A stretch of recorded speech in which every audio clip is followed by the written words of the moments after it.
Well, like Don Morocco, he was the one that actually, uh, him and Kevin Sullivan, we were really, really tight with Kevin Sullivan. I met Kevin Sullivan in Daytona Beach, Florida, when I just started going to the wrestling Monster Factory.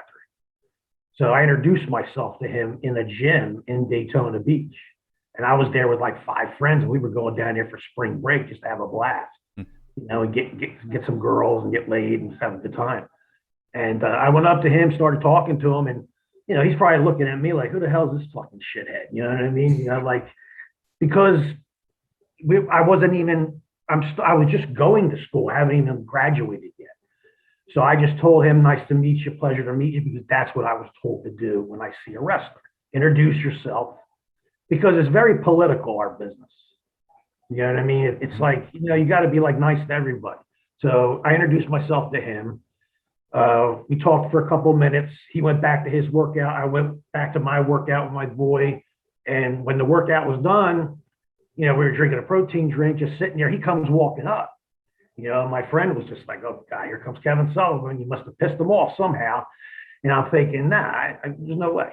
So he turns around and he's like, him and woman were there. That's when he was married to Nancy. Yeah.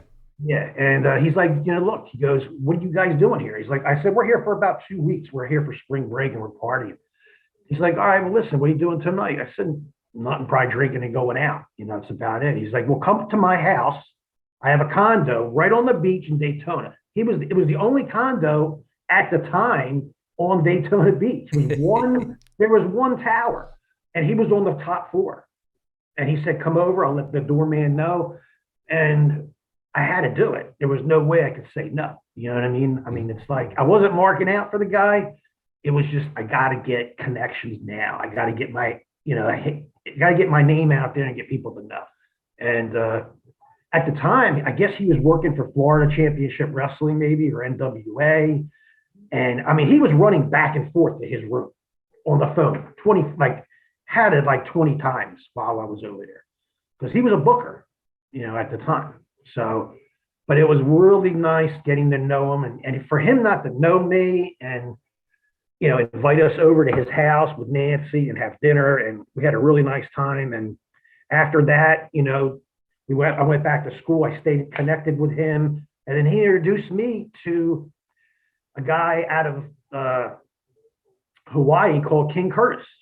Okay. King Curtis is good friends with Don Baraka, and they would hang out every day together. And Jeff Miller was a friend of mine who lived in Hawaii, the Metal Maniac. And he just said, "Send the tape down here because this guy, King Curtis, wants to see a tape of you guys." So we sent him our 6-minute promo tape, and the guy went crazy. I mean, he loved us. He just went off. He was like, "You guys are the shit. I love your tag team. You guys look good." He was all over it. And next thing you know, he just started booking us. I mean, our first tour ever in 1989, I think it was when we went, we flew to New Zealand to work the British Bulldogs in a 2-week tour. So we went as the American Pitbulls versus the British Bulldogs, because, New Zealand is a Commonwealth country. You know what I mean? So the Queen, I guess, owns that. So, when the British Bulldogs came in, we actually sold out the Olympic Stadium, and that was 55,000 people. And I've never been in front of 55,000.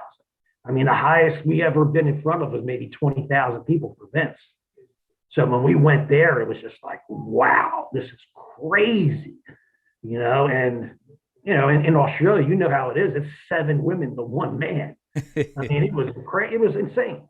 Great tour. Did Dynamite have his teeth back in at that point, or did he just never bother again?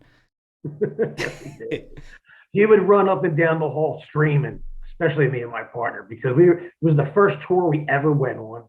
So of course we're on the phone calling everybody up from New Zealand, not knowing we got a phone bill of $900. And Don Morocco's screaming. He's like, "You fucking Pitbulls, you're fucking everything in sight in fucking New Zealand, every fucking girl." He's like, "What are you doing?" And he's like, "Look, I understand the first tour you guys are ever been on. I'm going to do you a favor. I'm calling you Psychotic Spike, and I'm calling you Rabid Rex. That's going to be your names from now on, the Pitbulls. and I'm going to pay your hotel bill because I know you don't have the money. And he took care of it for us. And I'm telling you, man, after that, it was like things were just dropping in our lap. It was crazy because, like I said, we made friends with good people. Well, and we were talking about this just before we started the show. And I said I do a weekly show with Don Morocco, speak to him all the time and everything. And you said how much he helped you in the early days. So you said King Curtis ended up getting you booked to New Zealand. Where does Don Morocco fall into all that? Oh, he was on the show. Yeah, Don was actually on the tour with us. He was like one of the main events on that tour, but or semi-main, because he put us versus the Bulldogs as main event every night.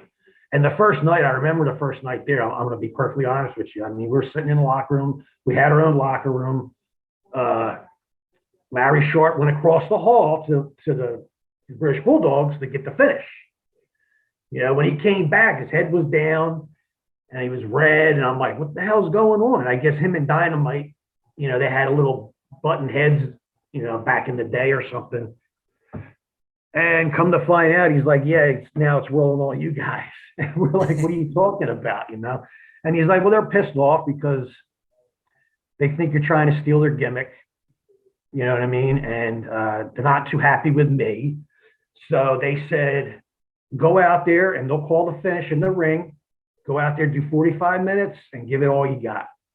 So, you know, they gave us our test, the British Bulldogs, you know, and to have them give us the test and we pass it was phenomenal. I mean, because they didn't think we were going to come to the ring at that point because we were young. I mean, this is our first tour ever.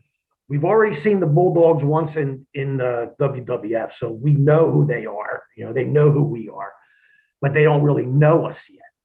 You know, so they went to the ring first, and then we came out, and I think they were really shocked that we actually came out because they didn't think we were going to do it. But we were like, fuck it, you know what I mean? I don't care. I'll kick their ass. I don't give a shit. We'll do whatever we got to do. We were young, so and we were in really good shape. So we went in there. And we battled for 45 minutes, almost shoot. That's how stiff it was. It was just like Japan. And I didn't even know, but Dynamite had a broken collarbone and he still was in the ring working. That's how tough he is. I mean, it was getting rough. I mean, they were clotheslining us across the face.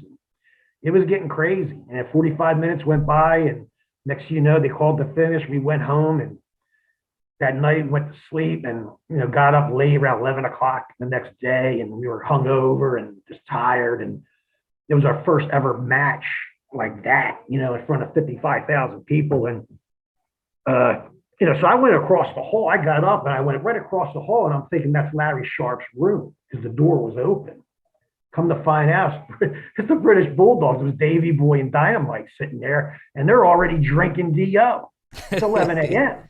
You know, and they're pounding the booze. And I walked in the room and I swear I said to myself, fuck, I'm going to get my ass kicked now, you know, because I just walked in their room, didn't knock, you know, not thinking anything.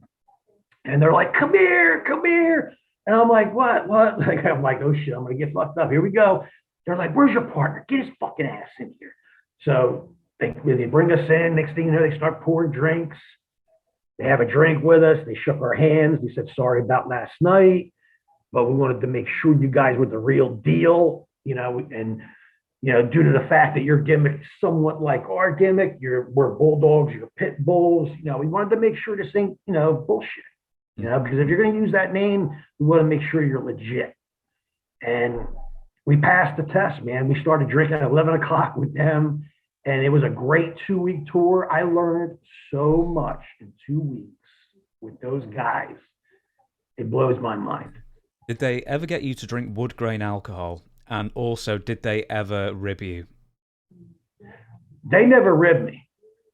We were never ribbed by them. I guess that night, the first night was our rib, you know, just to see because we were young. And they were trying to intimidate us and they just wanted to make sure we were not pussies. You know what I mean? And, yeah, you know, we were down with it. You know, we understood. You know, we've been through it. Larry and Charlie Fulton let us know, look, you know, a lot of guys are going to put a test on you, you know. But like I said, since the Wild Samoans loved us and they would always, I don't care where they were, like a promoter would book them and say, who do you want to work? And they'll say the Pitbulls, bring them in because we like them.